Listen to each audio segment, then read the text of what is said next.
네, 사랑하는 계명교회 청년 모든 여러분들 반갑습니다. 수요일 수임 모닝을 나누도록 하겠습니다. 수요일 아침인데 오늘 쉬는 날이죠. 그래서 여러분들 모두 좀 잘 쉬었으면 합니다. 개인적으로 날이 지금 그렇게 춥지도 않은 것 같고 낮엔 덥죠. 네, 그래서 여러분들 이렇게 좋아하는 사람들 또 좋은 사람들과 함께 이렇게 너무 안에 있지 말고 또 이렇게 누릴 수 있으면 좋겠고, 또 처음 이렇게 오랜만에 쉬는 친구들이 있을 거예요, 주중에. 그죠? 잘 정비하고 또 그럴 수 있으면 좋겠고, 가능하시면 투표는 좀 반드시 우리 청년들 했으면 합니다. 여러분에게 주어진 의무이며 특권이기 때문에 여러분이 잘 누리고 활용했으면 하고, 또 그게 여러분이 하나님 나라의 시민으로서 이 땅의 정치에 참여하는 것도 일정 부분 주어진 의무이라고 생각합니다. 그러니 여러분들 어떤 방향일지 모르지만 기도하는 마음으로 여러분들 한 표를 잘 행사해 주시기를 당부를 드립니다. 말씀을 한번 살펴보도록 합시다. 역대상 11에서 15장을 여러분이 아마 읽었을 거고요.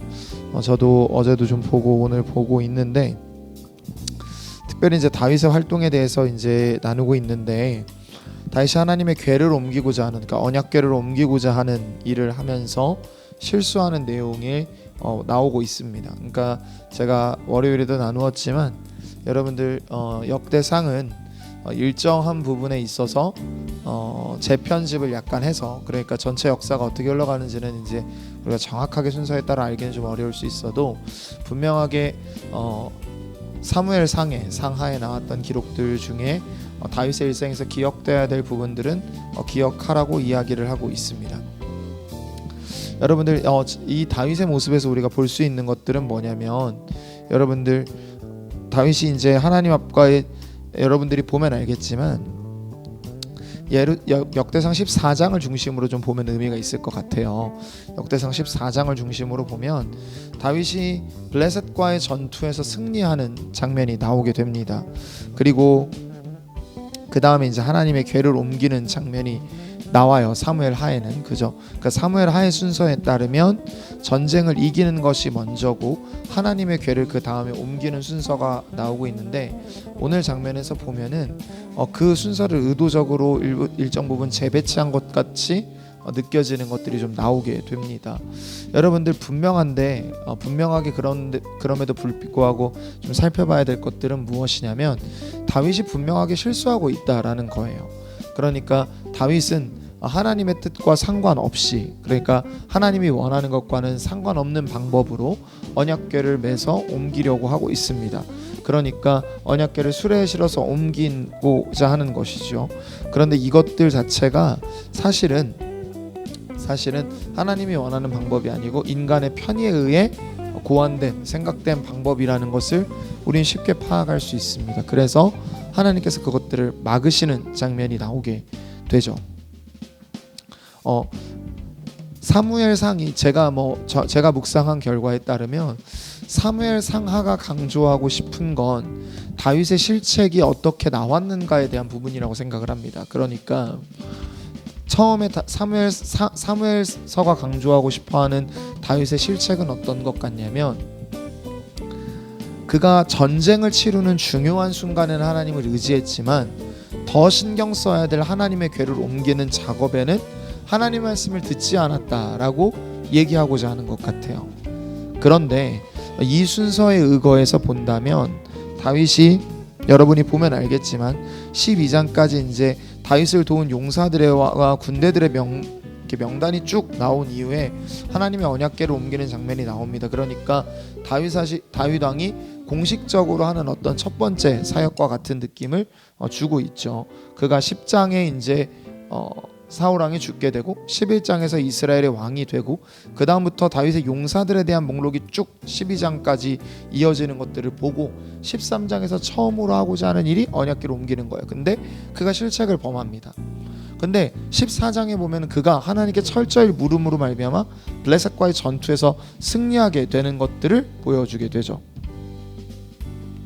그래서 이제 여러분들 이 과정을 통해서 뭘 깨닫게 되냐면 다윗이 철저하게 하나님의 뜻에 의지해야 됨을 알게 되고 그 다음에 하나님의 뜻대로 15장에 되면 언약궤를 옮기는 장면을 보여주고 있거든요. 그러니까 역대상이 조금 더 강조하고 싶은 건 제가 보기엔 다윗이 실책 이후에 깨달았고 회복하시는 하나님의 모습을 그리고 싶어 한다라는 것들이 좀 느껴져요. 여러분들 둘 다 분명하게 이야기하고 싶은 건 다윗의 실책과 다윗의 회복입니다. 그런데 저는 이 순서를 통해서 역대상 전체의 주제, 그러니까 소망의 역사서, 그러니까 하나님께서 회복하실 것을 기대하고 듣고 있는 역사의 이야기거든요. 포로기에서 돌아와 우리가 어쩌다 이렇게 망하게 되었는가를 다시 돌이켜보고, 그러나 다시 일으키실 하나님이 있을 거다라는 소망의 이야기를 담고 싶어하는 역사서인 역대상하가 들려주고자 하는 순서는 분명히 뭐냐면 하나님이 다윗이 실책을 범했지만 하나님이 그를 회복하고 계신다라는 이야기를 하고 싶은 것 같아요.